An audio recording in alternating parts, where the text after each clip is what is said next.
As we were learning the operations which we can perform on sets, the third operation is the update operation. As we can, by using this operation, we can add items from another set to a current set. We have already learned about this example that we have taken the values in set 1 and set 2, and by using the update command and passing the set 2 within it, all the elements of set 2 have been added to set 1. And as we can see that when we print this set, we can get all the values of set 1 as well as set 2. So we can also add items from tuple, dictionary, list to a current set. It means, let's take an example. We have created a set that is set 1. In this, we have provided this value book, pen, paper, and PC. And we have created a list. We have already learned that these are always specified within the square brackets. And we have given the values as 2A, 3, 4, P. Set 1 is the variable name in which we have created a set, and list 1 is the variable name in which we have created a list. So by using the update command set1 dot update, and in this now we are passing the list 1, means it will add all the elements of list 1 to set 1. In the same way, you can use tuple to add the items or dictionary to add the items in the current set. And as soon as we print this set, you can get all the values of list as well as set 1 combined and printed within the set 1. Now we come to remove or the discard command. So if we want to remove any element, suppose in this set 1, we have taken these values, and in this we are using set1 dot remove function, and in this remove function we have specified the value or the element which we want to delete or remove. So in this we have given the paper. So, and after that, as soon as we print set 1, you can see the paper has been removed from the set. So if we are using the remove function and if any element is not present, it will raise an error. For example, if we say we take A here and if we run, so it has raised an error because in this set 1, A element is not present. So after that, now we come to by using the how to use the discard function.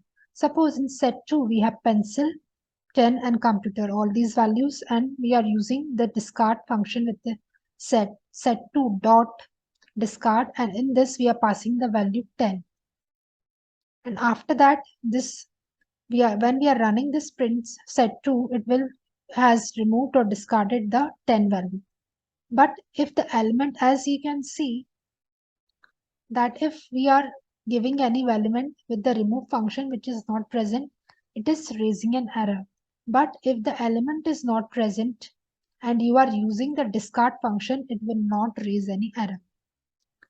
Means if you provide any type of value here, for example 1 is not present here, and if you run this, so it has simply printed all the set, but it does not raise any error that 1 is not present here. So by seeing this, you can differentiate between the remove function and the discard function.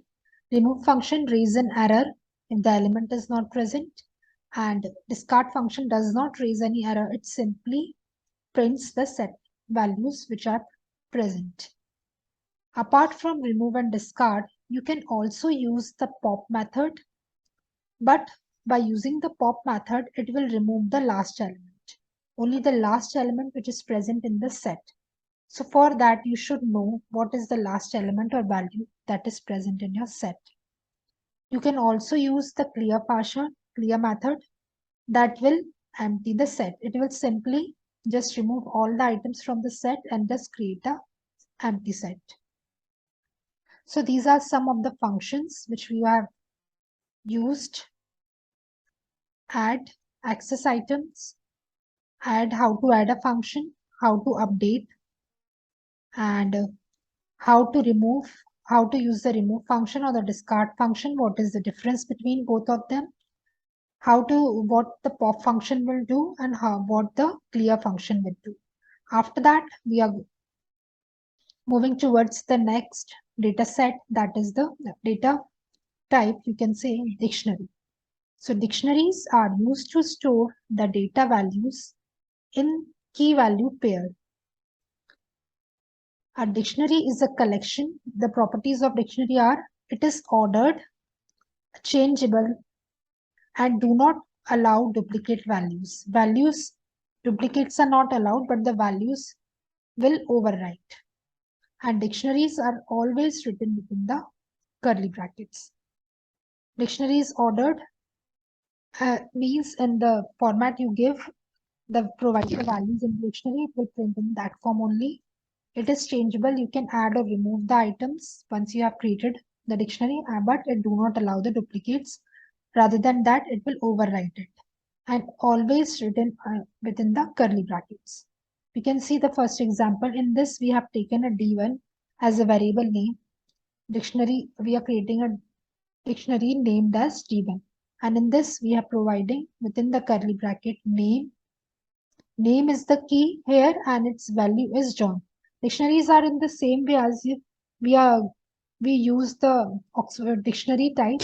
In this, if you want to search any meaning, just go to that word and in the front of that word, its meaning is written. So in the same way, the dictionary has key value pair, means in name is the key here and its value is John.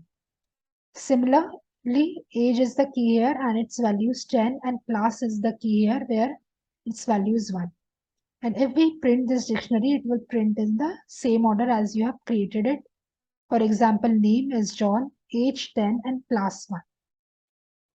So in the next class, we will learn about the different operations which we can perform on the dictionary.